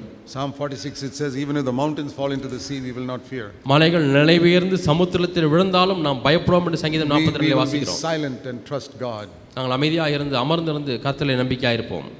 That's how a husband must be. இப்படித்தான் கணவன் இருக்க வேண்டும். Your children must feel having daddy in the house, it's like having Jesus in the house. வீட்டில் அப்பா இருந்தால் இயேசு இருப்பது போலவே இருக்கிறது என்று சொல்லி உங்கள் பிள்ளைகள் உணர வேண்டும். We go to him with any problem, he'll say, let's trust God, he will answer us. எந்த பிரச்சனையோடு கூட என்னுடைய அப்பாவிடத்திலே போனாலும் தேவனிடத்தில் நம்பிக்கையாக இருப்போம், அவர் அதை நமக்கு தீர்த்து வைப்பார் என்று சொல்வார். When your children or your wife come to you, உங்களுடைய பிள்ளைகளோ உங்கள் மனைவி உங்களிடத்தில் வரட்டும் பிரச்சனைக்காக, always say, don't worry, we got a father in heaven. எப்பொழுதுமே என்ன சொல்ல வேண்டும்? பயப்படாதே, கலங்க வேண்டாம், பரலோகத்தில் உனக்கு ஒரு பிதா உண்டு. You keep seeing that, you keep saying that whenever a problem comes. எப்பொழுதெல்லாம் பிரச்சனை வருகிறதோ இப்படி நீங்கள் சொல்லி பாருங்கள். Gradually your wife and children will say, wow, it's like having Jesus in the house. கொஞ்சம் கொஞ்சமாக மனைவி பிள்ளைகள் என்ன சொல்வார்கள், இயேசுவே வீட்டில் இருப்பது போல எங்களுக்கு நம்பிக்கையா It's இருக்குதுன்னு no சொல்வார்கள். use just going to church and singing songs. ஏதோ சபைக்கு போய் பாடல்களை பாடுவதிலே பிரயோஜனம் இல்லை. It's in our home that we have to manifest Christ. நம்முடைய குடும்பத்திலே கிறிஸ்துவை வெளிப்படுத்த வேண்டும். That's why we have a theme here for this conference, building godly families and the church. ஆகவே தான் நமக்கு இங்கே கான்ஃபரன்ஸ் கருத்து இங்கே இருக்கிறது, தேவபக்தியுள்ள குடும்பங்கள் மற்றும் சபையை கட்டுவது எப்படி. They couldn't do that in the Old Testament. பழைய உடன்படிக்கையில் அவர்களால் அதை செய்ய முடியவில்லை. You look at all the great men in the Old Testament. பழைய ஏற்பாட்டில் இருக்கக்கூடிய பெரிய மக்கள் எல்லாம் எண்ணி பாருங்கள். They never had a family life. அவர்களுக்கு என்று ஒரு குடும்ப வாழ்க்கை இல்லாதிருந்தது. They could not demonstrate their wife and children and say, see what God has done in our home. நம்முடைய குடும்பத்திலே தேவன் என்ன செய்திருக்கிறார் என்று பாருங்கள் என்று சொல்லி தன்னுடைய மனைவிக்கும் பிள்ளைகளுக்கும் அவர்களாலே காட்ட முடியவில்லை. You know, Jesus said in Matthew chapter 11. மத்தேயு 16ஆம் அதிகாரத்தில் இயேசு சொல்கிறார். Matthew 11. மத்தேயு 16ஆம் அதிகாரம். He said in verse 11. 11ஆம் வசனம். He said, from the time of Adam, ஆதாமின் every காலம் முதல் child born among women of all the human beings, John the Baptist is the greatest. மத்தேயு 16ஆம் அதிகாரம் 16ஆம் வசனத்திலே, ஸ்திரீகளிடத்திலே பிறந்தவர்களில் யோவான் ஸ்நானகனை பார்க்கிலும் பெரியவன் ஒருவனும் எழும்பினதில்லை. Nobody. யாருமே இல்லை. Jesus gave that certificate. From Cain was the first child born right up to Jesus. The greatest person was John the Baptist. முதல் பிறந்த குழந்தை காயின், அந்த காயினிலிருந்து இயேசு கிறிஸ்து வரை இருக்கிறதிலே பெரியவன் யோவான் ஸ்நானகன் என்று சொன்னார். But he said, ஆனாலும் அவர் சொல்கிறார், the least person in the kingdom of heaven is greater than him. ஆகிலும் பரலோக ராஜ்யத்தில் சிறியவனாய் இருக்கிறவன் அவனிலும் பெரியவனாய் இருப்பான். The kingdom of heaven is the new covenant life, தேவனுடைய ராஜ்யம் என்பது புது உடன்படிக்கையினுடைய வாழ்க்கை, which we keep preaching in the church. நாம் சபையில் அதை பிரசங்கித்துக் கொண்டே இருக்கிறோம். We say when the Holy Spirit came, he brought heaven into our hearts. பரிசுத்த ஆவியானவர் வரும்பொழுது அவர் பரலோகத்தை நம்முடைய இருதயத்தில் கொண்டு வந்தார். Till then people were occupied with an earthly life. அதுவரைக்கும் மக்கள் எல்லாரும் பூமிக்குரிய வாழ்க்கையிலே திளைத்திருந்தார்கள். Nobody could live a heavenly life on earth. யாருமே பரலோக வாழ்க்கையை பூலோகத்திலே அந்த நாட்களிலே வாழ முடியாது இருந்தது. They lived good earthly life. அவர்கள் நல்ல ஒரு பூமிக்குரிய வாழ்க்கையை They வாழ்ந்தார்கள். were rich. அவர்கள் ஐஸ்வர்யவான்களாக இருந்தார்கள். God blessed and prospered them financially. அவர்கள் ஆசீர்வதிக்கப்பட்டார்கள். தேவன் அவர்களை பொருளாதார ரீதியிலே செழிக்க செய்தார். But it was not a heavenly life. ஆனால் அது ஒரு பரலோக வாழ்க்கை அல்ல. Nobody in the Old Testament could say, we have a heavenly life in our home. எங்களுடைய குடும்பத்திலே பரலோக வாழ்க்கை இருக்கிறது என்று சொல்லி பழைய ஏற்பாட்டு காலத்தில் யாருமே சொல்ல But முடியவில்லை. he says now in the kingdom of heaven comes, the least person can have that life. இப்பொழுது சொல்லுகிறார், தேவனுடைய ராஜ்யம் வருகிறது, இப்பொழுது சிறியவனும் அப்படி சொல்ல முடியும் என்று That சொல்கிறார். means the youngest brother can have such a family life here. அதனுடைய பொருள் என்னவென்றால் இங்கே இருக்கிறதுலேயே மிகவும் இளைய சகோதரன் அப்படிப்பட்ட குடும்ப வாழ்க்கையை வாழ முடியும். You look at all the great men in the Old Testament. பழைய ஏற்பாட்டில் இருக்கக்கூடிய பெரிய மனிதெல்லாம் நோக்கி பாருங்கள். You think of Noah நோவாவை பாருங்கள், or Enoch. ஏனோக்கு. He walked with God, but we don't know anything about his family. அவர் தேவனோடு கூட நடந்தார் ஏனோக்கு, ஆனால் அவருடைய குடும்ப வாழ்க்கையை பற்றி நமக்கு ஒன்றும் தெரியாது. We don't know how he lived with his wife. We don't know how his children grew up. அவருடைய மனைவியோடு கூட எப்படி வாழ்ந்தார், அவருடைய பிள்ளைகள் எப்படி வளர்ந்தார்கள் என்று தெரியாது. He walked with God alone. அவர் தேவனோடு கூட தனியாக நடந்தார். Noah walked with God. Noah தேவனோடு கூட நடந்தார். And even though he succeeded to bring his family into the ark, தன்னுடைய குடும்பத்தை நோவாவுடைய பேழைக்குள்ளாக கொண்டு வரக்கூடிய அளவுக்கு குடும்பத்தில் கட்டுப்பாடு வைத்திருந்தாலும், you know, when they came out of the ark, one of his sons became cursed. இந்த பேழையை விட்டு வெளியே வரும்பொழுது அந்த மகன்களிலே ஒருவன் சபிக்கப்பட்டவனாய் மாறினான். Because he began to criticize his father. ஏனால் தகப்பனை அவன் விமர்சித்துக் கொண்டிருந்தான். His name was Ham. அவனுடைய பெயர் com. You read that in Genesis 9 and 10. ஆதியாகமம் 9:10 அதை குறித்து வாசிக்கிறீர்கள். That's very sad. மிகவும் துக்கமான காரியம். He could not say, look at how I brought up my children. என்னுடைய பிள்ளைகளை எப்படி நான் வளர்த்திருக்கிறேன் பாருங்கள் என்று அவரால் சொல்ல முடியவில்லை. Or you take Abraham. Abraham எடுத்துக்கொள்ளுங்கள். He could not speak about his family life. அவரும் தன்னுடைய குடும்ப வாழ்க்கை குறித்து அதிகமாக பேச முடியவில்லை. He produced a child through his maid servant. தன்னுடைய வேலைக்காரின் மூலமாக தன்னுடைய மகனை உண்டாக்கினான். I mean, what do you think of a man who has a child through his maid servant? வேலைக்காரின் மூலமாக ஒரு மகன் பிறந்தான் என்று சொன்னால் அந்த மனிதனை பற்றி என்ன நினைப்பீர்கள்? Can he point to his family as an example? தன்னுடைய குடும்பத்தை ஒரு மாதிரியாக சுட்டி காண்பிக்க முடியுமா?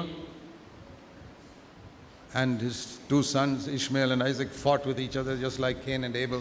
காயின் ஆபேலை போலவே இஸ்மவேலும் ஈசாக்கும் சண்டை போட்டார்கள்.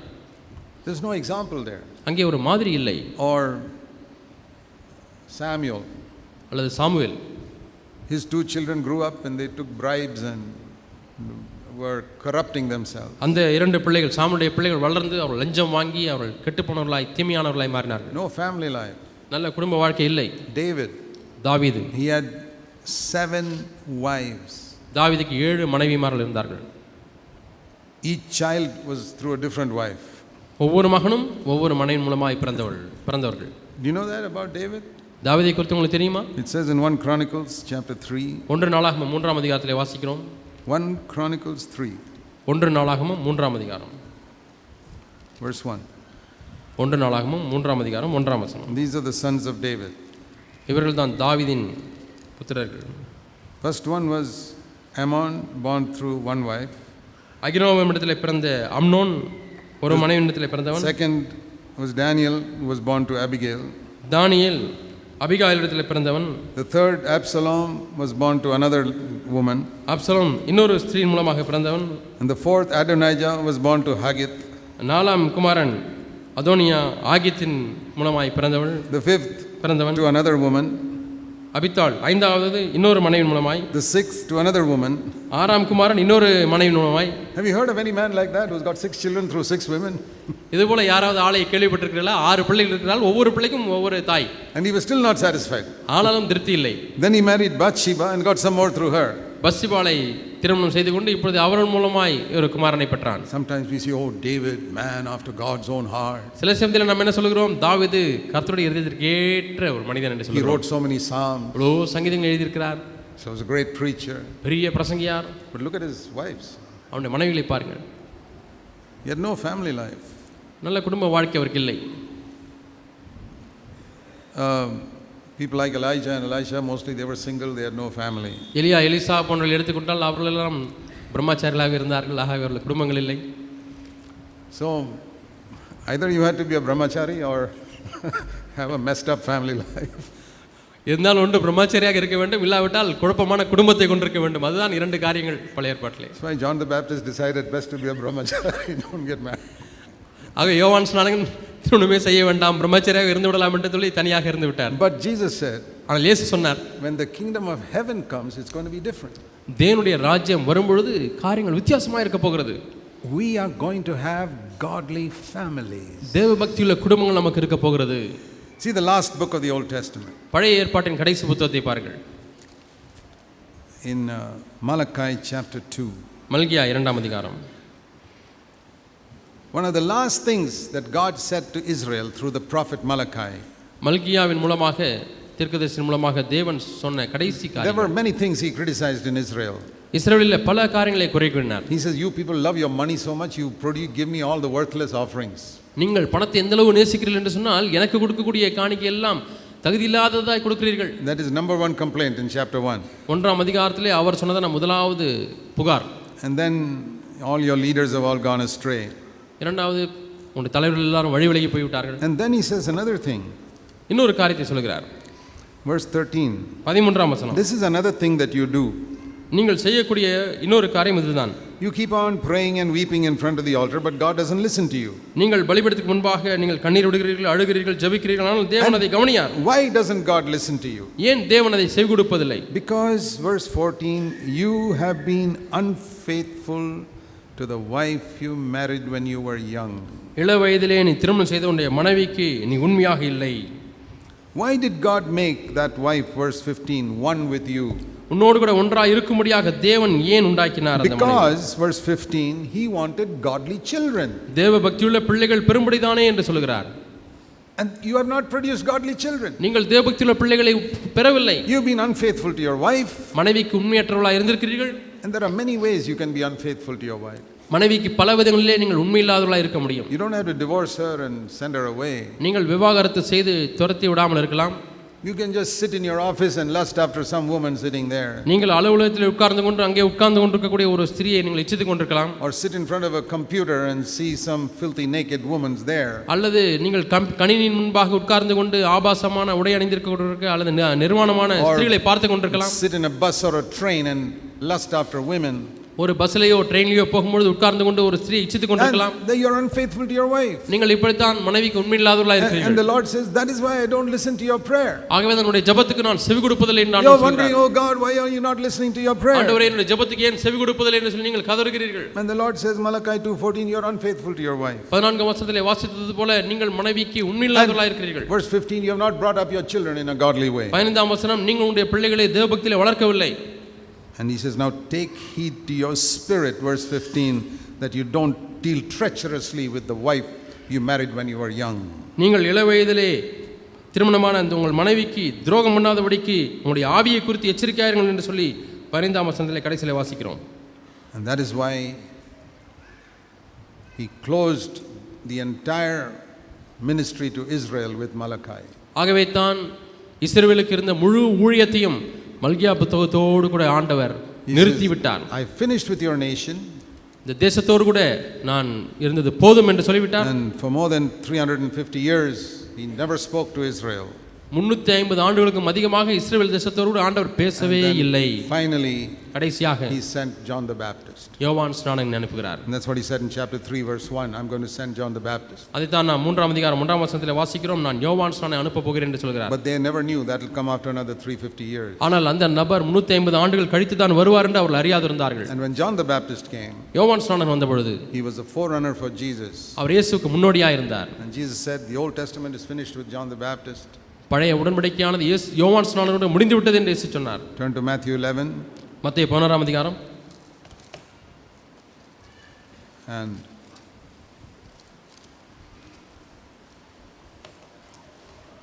verse 13. 13ஆம் வசனம். All the prophets and the law prophesied until John. நியாயப்பிரமாணம் தீர்க்கதரிசிகள் யாவரும் யோவான் வரைக்கும் தீர்க்கதரிசனம் உரைத்தார்கள். Finished. முடிந்து விட்டது. After that, அதற்கு பிறகு verse 12. 12ஆம் வசனம். Now the kingdom of heaven is being preached. இப்பொழுது தேவனுடைய ராஜ்யம் பிரசங்கிக்கப்படுகிறது. And it says in verse 12, violent men have to take the kingdom by force. பலவந்தம் பண்ணுகிற மக்கள் அதை பலவந்தமாய் பிடித்துக் கொள்வார்கள் என்று வாசிக்கிறோம். What does that mean? இதனுடைய பொருள் என்ன? True Christians are men of peace on the outside. உண்மையான கிறிஸ்தவர்கள் வெளிவரங்கமாக வெளிப்பிரகாரமாக பார்க்கும் பொழுது சமாதான புருஷர்களாக இருக்கிறார்கள். Old Testament people were not like that. பழைய ஏற்பாட்டு மக்கள் அப்படி இல்லை. David was killing all the Philistines. தாவீது பெலிஸ்தரை எல்லாம் கொன்றார். Samson killed the Philistines. Samson பெலிஸ்தரை கொன்றார். Elijah, he killed 450 false prophets of Baal. எலியா பாகாலினுடைய 450 பொய் தீர்க்கதரிசிகளை கொலை செய்தார். All these great prophets were killing people. பெரிய பெரிய தீர்க்கதரிசிகள் எல்லாம் மக்களை கொலை செய்கிறவர்களாக இருந்தார்கள். But Christians, ஆனால் கிறிஸ்தவர்கள், we don't even kill the people who try to kill us. நம்மை கொலை செய்கிறவர்களை கூட நாம் கொல்ல மாட்டோம். Stephen said when he was being killed, Lord, please don't punish them for killing me. தேவான் தன்னை கொல்ல வந்த மக்களை பார்த்து, பிதாவே இவர்களுக்கு மன்னியும் என்று சொல்கிறார். என்னை கொலை செய்தவனால் இவர்களை நீ தண்டிக்க வேண்டாம். That shows that the Old Testament period was over. அது எதை காண்பிக்கிறது என்று சொன்னால் பழைய ஏற்பாட்டு காலம் அதோடு கூட முடிந்து விட்டது. If you wish judgment on those who hate you, you are back in the days of David. உங்களை பகைக்கிறவர்கள் மீது தண்டனை வரும், நியாயத்தீர்ப்பு வர வேண்டும் என்று உங்களுக்கு ஆசை இருந்தாலும் கூட நீங்கள் மீண்டுமாய் பழைய ஏற்பாட்டுக்கு போய்விட்டீர்கள். You tell me, hasn't somebody done evil to you? யாராவது உங்களுக்கு தீமை செய்யவே இல்லையா என்று சொல்லுங்கள். Do you wish some evil for them? அவர்களுக்கு தீமை நடக்க வேண்டும் என்று எண்ணுகிறீர்களா? Then you're like David and all those Old Testament people. அப்படியானால் நீங்கள் தாவீதைப் போலவும் மற்ற பழைய உடன்படிக்கை மக்களைப் போலவே இருக்கிறீர்கள். If you want to be like Jesus and Stephen, நீங்கள் இயேசுவைப் போல ஸ்தேவானைப் போல இருக்க வேண்டுமானால், then you have to say, Lord, please don't punish them for killing me. என்னை கொலை செய்கிறதற்காக இவர்களை தண்டிக்க வேண்டாம் ஆண்டவரே. Nobody has killed you yet. யாரும் இன்னுமாய் கொலை செய்யவில்லை But உங்களை. still you may be wishing evil for somebody. ஆனாலும் நீங்கள் மற்றவர்களுக்கு தீமை நடக்க வேண்டும் என்று விரும்புகிறீர்கள். That is the mark that you are under the old covenant. நீங்கள் பழைய உடன்படிக்கை கீழாக இருக்கிறீர்கள் என்பதற்கு இதுதான் அடையாளம். Maybe somebody has done great harm to your children. ஒருவேளை சிலர் உங்களுடைய பிள்ளைகளுக்கு எவ்வளவோ தீமை செய்திருக்கலாம். And you cannot forgive them. நீங்கள் உங்களால் மன்னிக்க முடியவில்லை. You hate them. நீங்கள் அவர்களை பகைக்கிறீர்கள். Brother, you are under the old covenant. சகோதரனே, நீ பழைய உடன்படிக்கை கீழாக இருக்கிறாய். Maybe your mother-in-law did harm to you. உங்களுடைய மாமியார் உங்களுக்கு தீமை செய்து கொண்டிருக்கிறார். And you hate her and wish something evil for her. மாமியாரை நீங்கள் பகைத்து மாமியாருக்கு கெட்டது நடக்க வேண்டும் என்று உள்ளத்தில் எண்ணிக்கொண்டிருக்கிறீர்கள். You are not a follower of Jesus. நீங்கள் இயேசுவை பின்பற்றுகிறவர் அல்ல. Some Old Testament prophet you are following. நீங்கள் பழைய ஏற்பாட்டு தீர்க்கதரிசி யாரோ ஒருவரை பின்பற்றுகிறீர்கள். From John the Baptist onwards the kingdom of heaven is being preached. யோவான் ஸ்நானகம் காலம் முதல் பரலோக ராஜ்யம் பிரசங்கிக்கப்பட்டு வருகிறது, பலவந்தம் பண்ணப்படுகிறது. In heaven nobody wants to kill others. பரலோகத்தில் யாருமே மற்றவர்களை கொல்ல விரும்புவதில்லை. Nobody wants to do good to others. Nobody wants to do evil to others. யாருமே மற்றவர்களுக்கு தீமை செய்ய விரும்பவில்லை. The spirit of heaven you see on Jesus on Calvary saying, Father, forgive them, for they don't know what they are doing. பரலோகத்தின் ஆவியை இயேசு கிறிஸ்து கல்வாரிலே இருந்து பிதாவே இவர்கள் செய்கிறது என்னது அறியாதிருக்கள் இவர்களை மன்னியும் என்று சொல்கிறீர்களே, அங்கே அந்த பரலோகத்தின் ஆவியை பார்க்கிறீர்கள். And in the kingdom of heaven, தேவனுடைய ராஜ்யத்திலே it's not just individual holy godly people like Elijah and John the Baptist. எலியா யோவான் ஸ்நானனை போல தனித்தனியாக இருக்கக்கூடிய பரிசுத்தவான்களை பார்ப்பதில்லை. It's families. அங்கே குடும்பங்களை பார்ப்பீர்கள். See, in the Old Testament, God could point to Job and say, Satan, have you seen Job? பழைய ஏற்பாட்டு காலத்திலே யோபை பார்த்து ஆண்டவர் சுட்டி காண்பித்து சாத்தானே யோபை கவனித்தாயா என்று கேட்கிறார். Or he could point to his servant Abraham. அது ஆபிரகாம் தன்னுடைய வேலைக்காரன் ஆபிரகாமை பார்த்து கேட்கிறார். My servant Moses. என்னுடைய தாசனாகிய மோசேயை பார்த்தாயா? My servant Elijah. என்னுடைய தாசனாகிய எலியாவை பார்த்தாயா? My servant Elisha. என்னுடைய தாசனாகிய எலிஷாவை பார்த்தாயா? My servant John the Baptist. என்னுடைய ஊழியக்காரனாகிய யோவான் ஸ்நானனை பார்த்தாயா? But could he ever point to any family and say, there is my godly family? ஆனால் எந்த குடும்பத்தையாவது பார்த்து இதோ தேவபக்தியுள்ள குடும்பம் என்னுடைய குடும்பம் என்று ஆண்டவர் சொல்ல முடிந்ததா? Not even one. ஒரு குடும்பத்தை கூட அப்படி ஆண்டவர் From குறிப்பிட the முடியவில்லை. time of Adam to Christ, not even one. ஆதாமின் காலம் முதல் கிறிஸ்துவின் காலம் வரை ஒரு குடும்பத்தை கூட ஆண்டவர் அப்படி சுட்டி காண்பிக்க முடியவில்லை. Because people could not have victory over sin in their own life. ஏனென்றால் தங்கள் சொந்த வாழ்க்கையிலேயே பாவத்தின் மேல் வெற்றி கொள்ள முடியவில்லை. So they were all fighting with each other at home. ஆகவே குடும்பத்திலே வீட்டிலே சண்டை போட்டுக் கொண்டிருந்தார்கள். But one of the wonderful things that happened when Jesus died, ஆனால் இயேசு மரித்த பொழுது நடந்த சில அற்புதமான காரியங்கள். he not only took our sin, அவர் நம்முடைய பாவத்தை எடுத்தது மட்டுமல்ல, but Romans 6 says he took our old man and put it to death on the cross. நம்முடைய பழைய மனுஷனை அவர் எடுத்து சிலுவையில் அறைந்து விட்டார் என்று பார்க்கிறோம். You say I can't ரோமரிலே understand. வாசிக்கிறோம். You say I can't understand that. எனக்கு அது விளங்கவில்லை என்று சொல்கிறீர்கள். You don't have to understand it. அது விளங்க தேவையில்லை. I don't understand it also. எனக்கும் அது விளங்கவில்லை. But I believe it. நான் அதை விசுவாசிக்கிறேன். In the Christian faith you don't have to understand everything. கிறிஸ்துவ விசுவாசத்தில் எல்லாவற்றையும் விளங்கிக் கொள்ள வேண்டும் என்று தேவையில்லை. You only have to believe. விசுவாசித்தால் போதும். I believe not only he took my sins, he took my old man also. என்னுடைய பாவத்தை அவர் எடுத்து கொண்டது மட்டும் நான் விசுவாசிப்பதில் என்னுடைய பழைய மனுஷனையும் அவர் எடுத்து கொண்டார். That means this nature that I got from Adam that keeps on fighting with people and my wife and neighbors and all, he put it to death on the cross. மனைவியோடு கூட மற்றவர்களோடு கூட அயலகத்தாரோடு கூட சண்டை போட்டுக் கொண்டிருக்கக்கூடிய அந்த சுபாவத்தை அவர் எடுத்து சிலுவையில் அறைந்து விட்டார். This nature I got from Adam that hates people who harm me. ஆதாமிடமிருந்து பெற்றுக்கொண்டதான இந்த சுபாவம், மற்றவர்களை பகைக்கக்கூடிய சுபாவம், that hates people who harm my family. என்னுடைய குடும்பத்துக்கு தீமை செய்கிறவர்களை, எனக்கு தீமை செய்கிறவர்களை பகைக்கக்கூடிய அந்த Jesus put it சுபாவம், to death on the cross. அதை அவர் சிலுவையிலே அறைந்து விட்டார், மரணத்துக்கு ஒப்பு கொடுத்து விட்டார். This nature that makes me love only people in my church but not love people in other churches. என்னுடைய சபையில் இருக்கிறவர்களை மட்டும் நான் நேசிப்பேன், மற்ற சபையாரை நேசிக்க மாட்டேன் என்று சொல்லக்கூடிய அந்த சுபாவத்தை Jesus put it to death on the cross. அவர் சிலுவையிலே மரணத்துக்கு ஒப்பு கொடுத்து விட்டார்.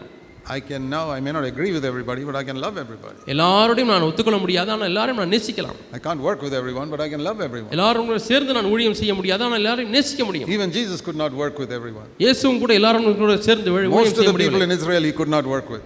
இஸ்ரவேலில் அன்றைக்கு வாழ்ந்த அநேகரோடு கூட அவர் பெரும்பாலானோடு கூட சேர்ந்து ஊழியம் செய்ய விரும்பவில்லை. He loved all of them. எல்லாரும் நேசித்தார். That's the spirit of heaven. அதுதான் பரலோகத்தின் ஆவி. You know, Jesus said in John chapter 14, யோவான் 14 இயேசு சொல்கிறார், verse 12, 12ஆம் வசனம்,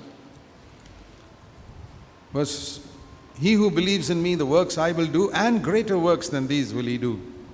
என்னிடத்தில் விசுவாசமாக இருக்கிறவன் நான் செய்கிற கிரியைகளையும் செய்வான், அதை காட்டிலும் பெரிய கிரியைகளையும் செய்வான் என்று 12ஆம் வசனத்திலே வாசிக்கிறோம். யோவான் 14:12. What is the greater work which Jesus himself could not do? இயேசுவே செய்ய முடியாத பெரிய கிரியைகள் என்ன? He lived the holiest life anybody could ever live. யாருமே வாழ முடியாத பரிசுத்தமான வாழ்க்கை இயேசு வாழ்ந்தார். But you know, there was something that Jesus could not ஆனால் சில காரியங்களை demonstrate. ஆனால் சில காரியங்களை இயேசு விளங்க காட்ட முடியவில்லை. For example, உதாரணமாக Jesus could not show, see how I am married and I have lived with my wife or brought up my children. He could not say that. நான் எப்படி திருமணம் செய்து என்னுடைய பிள்ளைகள் எல்லாம் நான் நன்றாக வளர்த்திருக்கிறேன் என்பதை இயேசுவால் சுட்டி காண்பிக்க முடியவில்லை. He was the son of God. He could not get married. அவர் தேவனுடைய குமாரனாக இருந்தார், ஆகவே அவர் திருமணம் செய்ய முடியவில்லை. So there was one thing Jesus could not demonstrate. ஆகவே இயேசு சுட்டி காண்பிக்க கூடாத ஒரு காரியம் இருக்கிறது. He could teach people how to do it, but he couldn't show it in his own life. எப்படி நீங்கள் செய்ய வேண்டும் என்று போதிக்க முடிந்தது, ஆனால் தன்னுடைய வாழ்க்கையிலிருந்து அவர் காண்பிக்க முடியவில்லை. He could show in his own life how to live a really life pleasing to God. தேவனுக்கு பிரியமான ஒரு வாழ்க்கை எப்படி வாழ முடியும் என்று தன்னுடைய வாழ்க்கையின் மூலமாக விளங்க காட்டினார். But people say, Lord, you are alone, that is easy. ஆண்டவரே நீங்கள் தனியாக இருக்கிறீர்கள், ஆகவே எளிது என்று சொல்கிறார்கள். Like somebody once said, Jesus never had a wife like mine, so it is easy for him to live a holy life. யாரோ ஒருவர் சொன்னார், எனக்கு இருக்கிற மனைவி போல இயேசுக்கு மனைவி எல்லாம் இல்லை, ஆகவே அவர் பரிசுத்தமாக வாழ முடிந்தது. So that's what some people say. ஆக இப்படி தான் சிலர் சொல்லுகிறார்கள். So Jesus said, ஆக இயேசு சொன்னார், I'm in the days to come when the Holy Spirit is come, you're going to do something greater. ஆகவே பரிசுத்த ஆவியானவர் உங்களிடத்தில் வரும்பொழுது நீங்கள் பெரிய காரியத்தை நீங்கள் செய்வீர்கள் என்று சொன்னார். See, because as I said, because Jesus was the Son of God, he could not get married. இயேசு தேவனுடைய குமாரனாக இருந்தபடினாலே அவர் திருமணம் செய்யவில்லை. Even Paul could not demonstrate, see how well I live with my wife and brought up my children. என்னுடைய மனைவியோடு கூட நான் எப்படி நன்றாக வாழ்ந்திருக்கிறேன், என்ற பிள்ளைகளை எப்படி வளர்த்திருக்கிறேன் என்று சொல்லி பவுல் கூட சுட்டி காண்பிக்க முடியவில்லை. See, most of you sitting here are married. இங்கே உட்கார்ந்திருக்கக்கூடிய பெரும்பாலானவர்கள் திருமணமானவர்கள். What a tremendous honor we have to be able to demonstrate something to the world about what God can do. தேவனால் என்ன செய்ய முடியும் என்பதை இந்த உலகத்திற்கு காண்பிக்கும்படியாக நாம் நல்ல குடும்பங்களை கட்டி எழுப்புகிறோமே, எவ்வளவு பாக்கியவான்களாக இருக்கிறோம். Do you see that as a tremendous honor and privilege? இதிலே பெரிய கனமும் ஸ்லாக்கியமும் இருக்கிறது என்று பார்க்கிறீர்களா? That I can show something which even Jesus could not show. இயேசுவே காண்பிக்க முடியாத ஒரு காரியத்தை நான் காண்பிக்க முடிகிறது. What John the Baptist could not show. யோவான் ஸ்நானனால் காண்பிக்க முடியாத காரியம். What Paul could not show. பவுலால் காண்பிக்க முடியாத காரியம். You and me, ordinary people, can show something. சாதாரணமாக இருக்கக்கூடிய மனிதர்களாகிய நீங்களும் நானும் ஏதோ ஒன்றை காண்பிக்க முடிகிறது. What is that? அது என்ன? How to live in a humble, heavenly way with your wife. மனைவியோடு கூட எப்படி தாழ்மையாக பரலோக வாழ்க்கை வாழ முடியும். With your husband. உடைய கணவனோடும் கூட. Because at home there are so many things that can happen to irritate each other. என்றால் குடும்ப வாழ்க்கையிலே ஒருவரை ஒருவர் எரிச்சலூட்டக்கூடிய பல சம்பவங்கள் நிகழ முடியும், நடைபெற முடியும். And there to show heaven has come. அங்கே பரலோகம் வந்து விட்டது என்பதை காண்பிப்பதற்கு. And then you know how difficult it is in this world to bring up even one child in a godly way. ஒரு குழந்தையை தேவபக்தியுள்ள விதத்திலே வளர்ப்பது எவ்வளவு கடினமாக இருக்கிறது என்று தெரியுமா? Paul could not demonstrate it. Pavul அதை விளங்க காட்ட முடியவில்லை. John the Baptist could not demonstrate it. யோவான் ஸ்நானன் அதை விளக்கி காட்ட முடியவில்லை. David son one murdered another. தாவீதுடைய பிள்ளைகளை பார்க்கும் ஒருவன் இன்னொருவனை வெட்டி கொன்றான். But you and I can manifest. நீங்களும் நானும் இதை விளங்க காட்ட முடியும். Why did God unite you? ஏன் தேவன் உங்களை ஒன்றாக்கினார்? With a wife. மனைவியோடு கூட ஏன் தேவன் உங்களை இணைத்திருக்கிறார்? We read in Malachi, not that you might have children, but that you might have godly children. பிள்ளைகளை பெறும்படிக்காக அல்ல, தேவபக்தியுள்ள சந்ததியை பெறும்படிக்காக. Anybody can have children, even terrorists have children. பயங்கரவாதிகளுக்கும் தீவிரவாதிகளுக்கும் கூட பிள்ளைகள் இருக்கிறார்கள். யார் வேண்டுமானாலும் பிள்ளைகளை பெறலாம். Godly children. ஆனால் தேவபக்தியுள்ள பிள்ளைகள். That is why God united you with your wife. ஆகவே தான் தேவன் உன்னையும் உன்னுடைய மனைவியும் இணைத்திருக்கிறார். That is one of the great callings we have in the church. சபையிலே நமக்கு இருக்கக்கூடிய மிகப்பெரிய அழைப்புகளிலே ஒன்று இதுதான். And with many such godly families we can demonstrate a godly church. இப்படிப்பட்ட अनेक தேவபக்தியுள்ள குடும்பங்கள் ஒன்றாக இணையும் பொழுது தேவபக்தியுள்ள சபையை நாம் காட்ட முடியும். That is also what Jesus could not do in his life. இதையும் இயேசு தம்முடைய வாழ்நாள் காலத்தில் செய்ய முடியாது இருந்தது. In a small church they were all fighting with each other on the last day, who was the leader. சபை அவருக்கு இருந்தது. அந்த சபையிலேயும் கூட கடைசி நாட்களில் நம்மளை யார் தலைவர் என்பது சண்டை போட்டுக் கொண்டிருந்தார்கள். This is not because of Jesus' fault. இயேசுவுடைய குறையினாலே இது அல்ல. It's because the Holy Spirit did not come into the hearts of those 12 people. அந்த 12 பேருடைய உள்ளத்திலே இனுமாய் பரிசுத்த ஆவியானவர் வராமற் இருந்தபடினாலே. And this is why the coming of the Holy Spirit is the greatest event after the death of Jesus Christ. ஆகவே தான் இயேசு கிறிஸ்துவின் மரணத்துக்கு பிறகு பரிசுத்த ஆவியானவர் வந்தது என்பது ஒரு பெரிய சம்பவம். Christendom has preached about the death and resurrection of Christ. கிறிஸ்தவமானது இயேசு கிறிஸ்துவின் மரணத்தை குறித்தும் உயிர்த்தெழுதலை குறித்தும் பிரசங்கித்திருக்கிறது. Praise the Lord for that. அதற்காக கர்த்தருக்கு ஸ்தோத்திரம். We need to equally see how important it is that the Holy Spirit came to this earth. அதே அளவுக்கு முக்கியத்துவம் வாய்ந்ததாக பரிசுத்த ஆவியானவர் உலகத்துக்கு வந்ததையும் நாம் வலியுறுத்த வேண்டும். Do you know that to be forgiven of your sins and to be filled with the Holy Spirit are both equally important? உங்களுடைய பாவங்கள் மன்னிக்கப்படுவதும் பரிசுத்த ஆவியால் நிரப்பப்படுவதும் இரண்டுமே ஒரே அளவு முக்கியம் வாய்ந்தது என்று நீங்கள் பார்க்கிறீர்களா? Many of us see the importance of having our sins forgiven. நம்மிலே அநேகர் பாவ மன்னிப்பை குறித்ததான முக்கியத்துவத்தை பார்த்திருக்கிறோம். We say, and it is correct, you cannot go into God's kingdom if your sins are not forgiven through the death of Jesus Christ. நீங்கள் சொல்வது சரிதான். ஏனென்றால் ஆண்டவராகிய இயேசு கிறிஸ்துவின் மரணத்தின் மூலமாக உங்களுடைய பாவங்கள் மன்னிக்கப்படாமல் நீங்கள் பரலோகத்திற்கு போகவே முடியாது. There's one more thing we have to say. அதோடு கூட இன்னும் ஒரு காரியத்தை சேர்த்து சொல்ல Without வேண்டும். being filled with the Holy Spirit, you cannot live for Christ on this earth. பரிசுத்த ஆவியால் நிரப்பப்படாவிட்டால் நாம் இந்த பூமியிலே கிறிஸ்துவுக்காக வாழவே முடியாது. You can go to heaven, but you won't be able to live for Christ on the earth. பரலோகத்துக்கு நீங்கள் செல்ல முடியுமானால் இந்த பூமியிலே கிறிஸ்துவை போல வாழ முடியாது. So if your desire is to be a witness for Christ, you have to be filled with the Holy Spirit not once but every day. ஆகவே நீங்கள் கிறிஸ்துவுக்காக சாட்சியாய் வாழ வேண்டும் என்று விரும்பினால் ஒரு முறை மட்டுமல்ல அனுதினமும் பரிசுத்த ஆவியால் நிரப்பப்பட வேண்டும். Husband and wife must be filled with the Holy Spirit. கணவனும் மனைவியும் பரிசுத்த ஆவியானவரால் நிரப்பப்பட வேண்டும். Then only can we build a godly home. அப்பொழுது மட்டுமே நீங்கள் தேவபக்தியுள்ள குடும்பத்தை கட்ட முடியும். It's only when the influence of the Holy Spirit is in our home, பரிசுத்த ஆவியானுடைய செல்வாக்கு நம்முடைய குடும்பத்தில் இருந்தால் மட்டுமே, then only your home can be heavenly. அப்பொழுது மட்டுமே நம்முடைய குடும்பமானது பரலோக குடும்பமாய் மாற முடியும். Then only there can be humility and godliness and love. அப்பொழுது மட்டுமே அங்கே தாழ்மையும் அங்கே அன்பும் இருக்க முடியும். So that your home can be a demonstration of heaven. அப்பொழுது உங்களுடைய குடும்பமானது பரலோகத்தை காண்பிக்கக்கூடிய ஒரு குடும்பமாய் மாறும். Please see that in this conference as a challenge for yourself. இந்த கான்ஃபரன்ஸ்ல இதையே உங்களுக்கு சவாலாக பாருங்கள். And God wants to do that in all of our homes. நம்முடைய எல்லா குடும்பங்களிலும் தேவன் இதை செய்ய விரும்புகிறார்.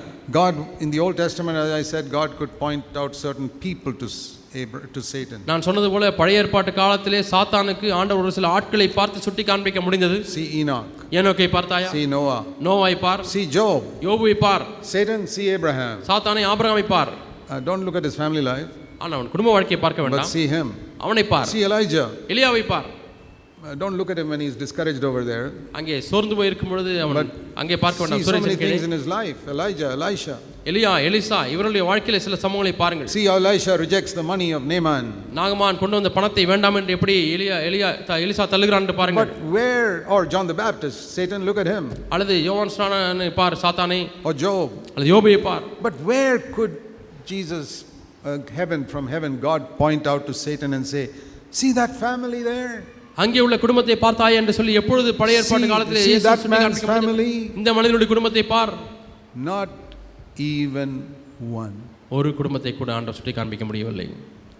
Now இப்பொழுது that is what God wants to show. இதைத்தான் காண்பிக்க முடியாக தேவன் விரும்புகிறார். I don't know whether you have taken that seriously. இதை நீங்கள் சீரியஸா எடுத்துக்கொண்டீர்களா இல்லையா என்று எனக்கு தெரியவில்லை. Some of you brothers are very zealous in the church meetings. சபையிலே உள்ள காரியங்களிலே ஒரு சில சகோதரர்கள் வைராக்கியமாக இருக்கிறீர்கள். You are quite proud that you can get up and share a word in the meeting. எழுந்து நின்று வார்த்தையை சபையிலே பகிர்ந்து கொள்ள முடியும் என்பதனாலே பெருமையாக இருக்கிறீர்கள். When if the God were to say to Satan, see how that son of mine is preaching in the church. என்னுடைய மகன் சபையில் எப்படி பிரசங்கிக்கிறான் பார்த்தாய் என்று ஆண்டவர் சொல்லும் பொழுது Satan can say, but God, do you know how he lives at home? சாத்தான் ஆண்டவரை பார்த்து, ஆனால் ஆண்டவர் அது தெரியும், வீட்டில் எப்படி வாழ்கிறான் உங்களுக்கு தெரியுமா என்று கேட்பான். That is more important. அது அதிக முக்கியம் வாய்ந்தது. Not how well he can preach in the church. எவ்வளவு நன்றாக சபையில் பிரசங்கிக்க முடியும் என்பதல்ல. How does he live with his wife at home? குடும்பத்திலே மனைவியோடு கூட எப்படி வாழ்கிறார்? How has he brought up his children at home? குடும்பத்திலே தன்னுடைய பிள்ளைகளை எப்படி வளர்த்திருக்கிறார்? That is much more important than how well you can preach and how many people admire you as the great prophet standing in the church. எவ்வளவு பேருக்கு நான் பிரசங்கிக்கிறேன், எவ்வளவு பேர் என்னை மெச்சிக் கொள்கிறார்கள், பாராட்டுகிறார்கள், எவ்வளவு பெரிய தீர்க்கதரிசியாக இருக்கிறேன் சொல்வதை காட்டிலும் உங்கள் குடும்பத்திலே நீங்கள் பரலோக வாழ்க்கை வாழ்வதுதான் மேன்மையானது. Dear brothers and sisters, அருமையான சகோதர சகோதரிகளே, God is trying to teach us in this conference the importance of a family. குடும்பத்தினுடைய முக்கியத்துவத்தை இந்த கான்ஃபரன்ஸ்ல தேவன் நமக்கு போதிக்க விரும்புகிறார். I did not choose that subject. The Coimbatore elders only chose that subject. இந்த கருப்பொருளை நான் தேர்ந்தெடுக்கவில்லை, கோயம்புத்தூரில் உள்ள முப்பொருள் தான் இந்த கருப்பொருளை தேர்ந்தெடுத்தார்கள். I believe God led them. தேவன் வழிநடத்தினார் என்று நான் நம்புகிறேன். Let's listen to what God is saying. தேவன் நமக்கு என்ன சொல்ல விரும்புகிறார் என்பதை நாம் கவனித்து கேட்போம். Bow our heads in prayer. நம்முடைய தலைகளை வணங்கி நாம் ஜெபிப்போம். Heavenly Father, பரலோக பிதாவே, please help us to hear what you have to say to us in these days. இந்த நாட்களிலே கர்த்தாவே நீர் எங்களுக்கு என்ன சொல்ல விரும்புகிறீரோ அதை நாங்கள் கவனித்து கேட்க எங்களுக்கு கிருபை தாரும். You said he who has ears to hear, let him hear. காதுள்ளவன் கேட்க கடவன் என்று சொன்னீரே ஆண்டவரே. We want to hear, Lord. ஆண்டவரே நாங்கள் கேட்க விரும்புகிறோம். Here we are sitting before you, we want to hear your word. ஆண்டவரே உமக்கு முன்பாக நாங்கள் உட்கார்ந்து கொண்டிருக்கிறோம், உம்முடைய வார்த்தையை கேட்க விரும்புகிறோம். Let your Holy Spirit move upon us throughout these 2 days. இந்த 2 நாட்கள் முழுதுமாய் பரிசுத்த ஆவியானவர் எங்கள் மத்தியில் அசைவாட முடியாது நாங்கள் ஜெபிக்கிறோம். We pray in Jesus' name. இயேசுவின் நாமத்தினாலே ஜெபிக்கிறோம் பிதாவே. Amen. ஆமென்.